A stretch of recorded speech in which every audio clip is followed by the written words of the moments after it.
오늘 아침 조선닷컴에 황교안 총리의 한국당 입당이 다가오고 있다.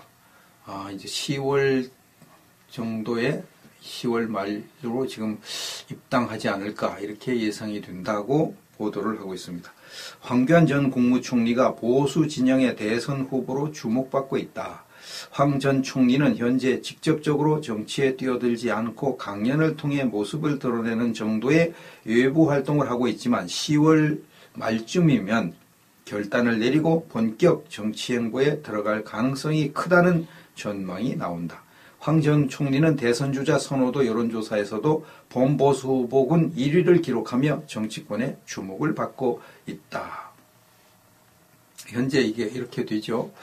황 총리가 지난 9월 20일에 한국당 의원 6명과 오찬을 했습니다. 점심을 같이 먹었는데요. 그때 모인 의원들이 유기준, 윤상현, 김진태, 박대출, 정용기, 윤상직 이렇게 한국당 의원 6명이 식사를 했습니다. 그러나 이제 거기에서 이제 자연스럽게 황 총리에게 한국당 입당해서 당권에 도전을 하는 게 어떻겠느냐. 당권을 잡고 한국당을 이제 혁신을 하고, 그 다음에 이제 대권으로 가는 것이 좋겠다. 이런 의견을 피력을 했습니다. 그에 대해서 황 총리는 긍정도 부정도 하지 않았다 그랬습니다. 긍정도 부정도 하지 않았다. 근데 거기서 황 총리가 이제 좀 의미 있는 말을 하나 했습니다. 결심이 서면 상처 입을 각오를 하고서라도 도전하겠지만 지금은 국민의 마음을 얻는 게 중요한 것 같아. 이렇게 얘기를 했습니다. 결심이 서면 상처를 입을 각오하고 도전을 한다는 겁니다. 지금은 아직 때가 아니다. 이렇게 이야기를 하고 있습니다. 한국당 의원 6명이 와가지고 입당하라고 그런다고 입당하면 모양새도 안 좋고요. 그래가지고서는 또 한국당을 끌어안고 가기가 어렵죠. 적어도 몇십 명이 이렇게 해야 이제 화합도 되고 또 권위도 생기고 권세도 생기고 그런 거 아니겠습니까? 황 총리가 지난 9월 7일에 이제 대통령 권한대행 퇴임하고 공식 행보를 나섰는데 그때 이제 출판 기념회죠. 황교안의 답이라는 책을 출판해서 출판 기념회를 해주었죠. 거기에서 이제 자꾸 정치와 연관을 지어가지고 이제 곧 대권에 도전하느냐는 막 이렇게 얘기를 하니까 이것은 그냥 청년들에게 전하고 싶은 메시지가 있어서 나온 것이고 정치 얘기와 연관을 좀 짓지 말아 달라고 이제 당부를 했습니다. 근데 그게 주변에서 보면 이제 그게 정치적인 행보의 시작으로 보일 수밖에 없죠. 그때부터 이제 황 총리가 대권 도전에 신호탄을 쏘았다. 이렇게 지금 분석을 하고 있습니다. 그리고 이제 정치적인 발언을 오랜만에 한마디 했습니다.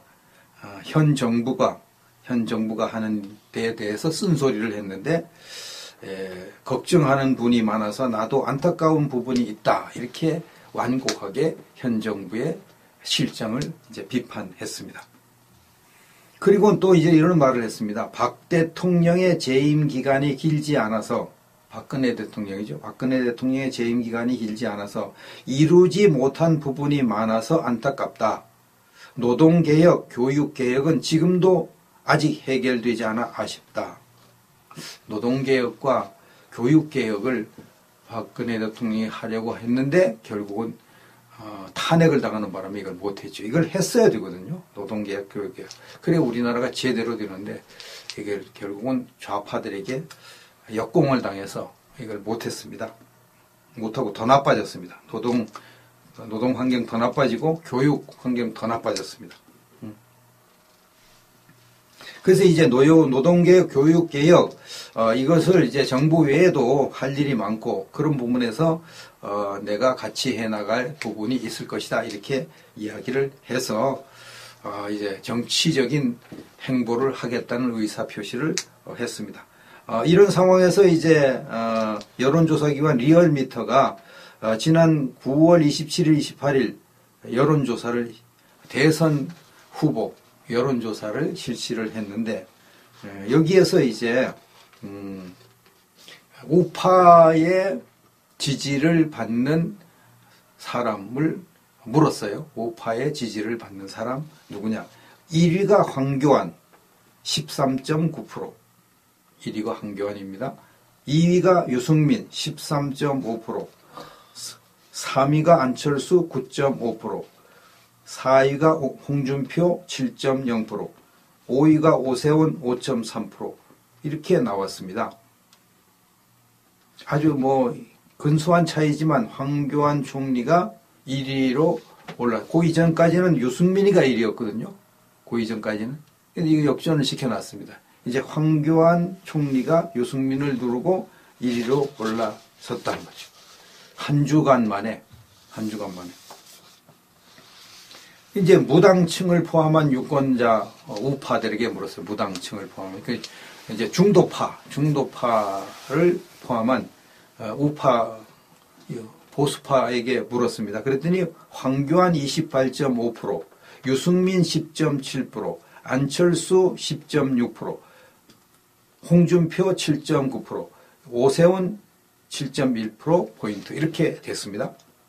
여기는 이제 더 차이가 확 나버려요. 황교안이 28.5%, 유승민의 한 3배 가까이 들은 지지가 확 올라가 버려요. 게임이 안 되고, 이제 자유우파들의 지지를 압도적으로 받는다 이거죠. 이제 무당층 빼고, 왔다 갔다 하는 사람 빼고, 보수층에게 보수층. 보수층은 황교안 34.8%, 홍준표 10.7%, 안철수 9.5%, 유승민 8.4%. 보수층은 유승민을 이제 배신자로 여기니까 완전히 찌그러들고요. 황교안이 더 이제 압도적으로 34.8%, 3배도 더 넘어요. 2위가 홍준표인데 3배. 거의 3배 반입니다. 그 한국당 지지층에게 한국당 지지층. 한국당을 지지하는 사람들에게 물었더니 황교안이 49.1%, 홍준표 11.1%, 김무성 6.3%, 유승민 5.4%, 오세훈 5.1%. 완전히 압도적입니다. 거의 5배 차이가 납니다. 이 정도면 이제 황교안 총리가 완전히 대세를 잡았다는 거죠. 대세를 잡았다. 승기를 잡았다. 대세를 굳혔다고 봐도 되겠습니다. 한국당 지지층의 절반이 49.1%는 거의 절반이잖아요. 절반이 지지하는 데 2위와 5배 정도 차이가 나는데 어떻게 이걸 뒤집어 엎겠습니까? 어떤 지지 한 35% 이상 이렇게 지지받으면 그거 뒤집어 엎기 어렵다고 나와 있죠. 근데 이렇게 차이가 많은데 누가 이게 황교안을 물리칠 수 있겠습니까? 그래서 이제 한국당에서 몸이 달았습니다. 황교안을 빨리 영입해야 된다. 그래야 우리 당도 산다. 그래서 황교안 총리의 입당의 속도를 지금 내고 있다. 그래서 김용태 사무총장의 말입니다. 황 전 총리를 포함해서 향후 대선 주자로 성장할 만한 분들을 10월 말이나 11월 초쯤 당으로 모실 것이다. 황 전 총리는 우선 입당이 가장 큰 과제이고 황 총리를 입당시키는 것이 가장 큰 과제죠. 황 총리에게 명분을 주고 이렇게 권한을 주고 그래야 입당을 하지 그냥 와가지고 얼굴마담 노릇이나 하고 황 총리가 아니죠. 이미 우리 당 소속인 분들은 중앙당에서 역할을 할 수 있도록 자리를 마련하겠다. 김병준 비대위원장이 아직 직접 만날 단계는 아니지만 황 전 총리 지인들을 통해 간접적으로 접촉은 수차례 해왔고 긍정적이라는 반응을 받았다. 가까운 시일 내에 김 위원장과 내가 직접 만나게 될 것이다. 이게 대선 주자로 성장할 분들을 초청한다 이러는데 사실은 황 총리를 이제 영입하기 위해서 이제 총력을 기울이고 있는 거죠. 총력을 기울이고 있는 거죠.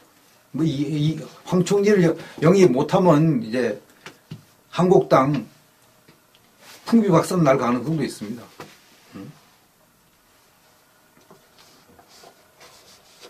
이 한국당 한 중진 의원의 말입니다. 당내 여러 계파의 의원들이 황 전 총리를 만나고 싶어해서 만찬 자리를 만들려고 한다. 여기 중요한 것은 당내 여러 계파의 의원들이 황 총리를 만나고 싶어한다. 지난번에는 이제 뭐 6명이 만났는데 이제는 계파에 관계없이 황 총리를 만나게. 왜냐하면 황 총리의 이미 대세가 기울어져 버렸으니까. 황 총리를 능가할 사람이 나올 가능성이 거의 없으니까. 황 총리의 힘이 확 쏠리는 거죠. 그리고 황 총리는 당 안팎에서 사람들을 만나는데 거침이 없는 것으로 알고 있다. 황 총리도 이제 자기의 사명이 한국당에 들어가서 한국당을 개혁시키고 이 나라를 다스리는 거다. 이렇게 지금 깨닫는 것 같습니다. 그래서 한국당 사람들 만나는 아주 거침이 없이 이제 만나고 있습니다.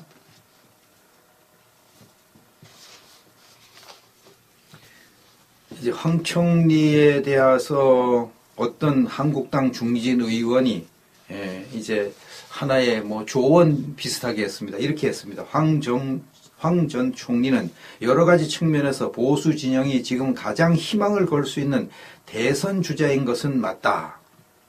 앞으로 예기치 못한 변수들이 워낙 많이 터져 나올 수 있기 때문에 만약 황 전 총리가 정치에 뛰어들겠다는 결심을 한다면 신중하고 겸손한 자세를 유지하는 게 우선일 것이다.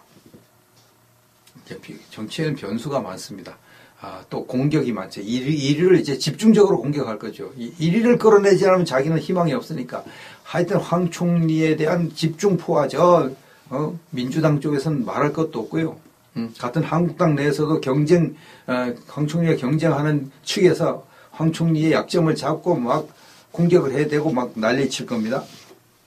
그래서 이제 어떻게 황 총리가 해야 되느냐. 신중하고 겸손한 자세를 유지하는 것이 중요하다. 아주 뭐 정확한 지적이죠. 신중해야죠. 이럴 땐 정말 신중해야 되고요. 또 겸손해야 돼요. 내가 1위 한다고 고개 뻣뻣 들고 황 총리가 그럴 사람이 아니죠. 황 총리의 전매 특허가 신중함과 겸손입니다. 황 총리가 지금까지 걸어온 길을 보면요. 정말 신중한 사람이다. 겸손한 사람이다. 그게 다 드러났습니다.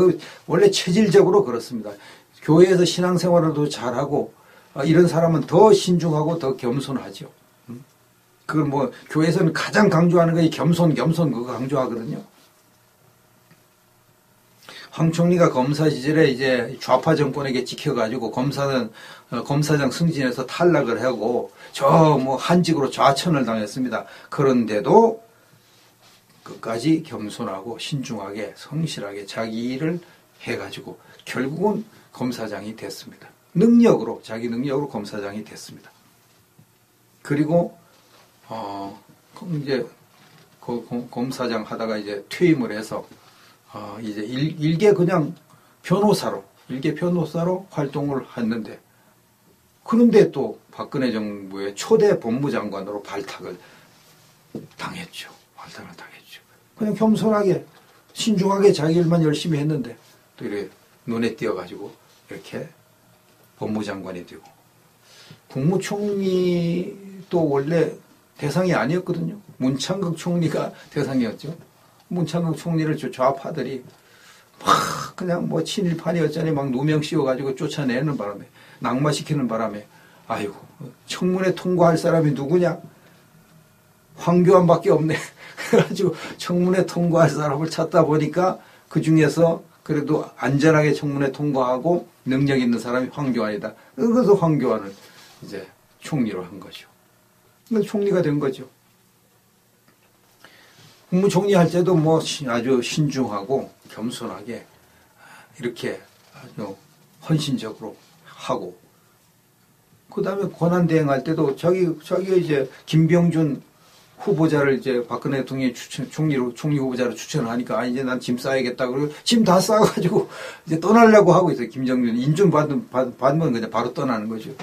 그렇게 떠나려고 하는데 김병준 또 이 좌파들이 달라붙어가지고 막 강제로 끌어내리고 못하게 하고, 그러니까 다시 국무총리 그냥 짐 풀어가지고 다시 하고, 그러다 하다 보니까 그냥 좌파들이 박근혜 대통령 쫓아내고, 그 대통령 권한대행도 되고.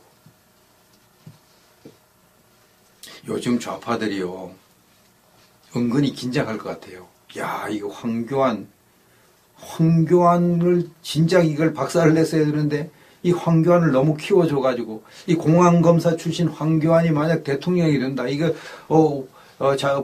보수 우파의 압도적인 일인데, 이게 대통령이 될 가능성이 많은데, 이거 지금 문 정권이 완전히 경제를 죽쓰고 안보를 죽을 쏘가지고 이게 정권을 넘겨줄 가능성이 많은데, 야, 이거 황교안, 이럴 줄 알았으면 그냥 김병준을 그때 국무총리 시키는 게 나을 텐데, 문창극이를 그때 할 게 나을 텐데, 이게 황교안이 그렇게 하는 바람에 이게, 아이고, 이거 정말, 이게 오히려 혹되려도 혹 붙였다. 황교안이 공안검사 출신인데, 이게 황교안 대권 잡으면 우리는 이제 작살나는 건데, 이거 큰일 났다. 이거 어떻게 이제 황교안 끌어내려야 될 텐데, 이런 생각을 하는 좌파들 많을 겁니다. 긴장하고 겁을 내는 좌파들 많을 겁니다. 황교안을 주목해야 됩니다. 때가 드디어 온 것으로 보여지는데요. 이렇게 시작부터 뭐 타의 추종을 불허하는 압도적인 지지를 받는 이런 후보가 나오기 쉽지 않습니다. 이거 거의 뭐 불가능이죠. 이게 뒤집어지는 거 불가능이죠.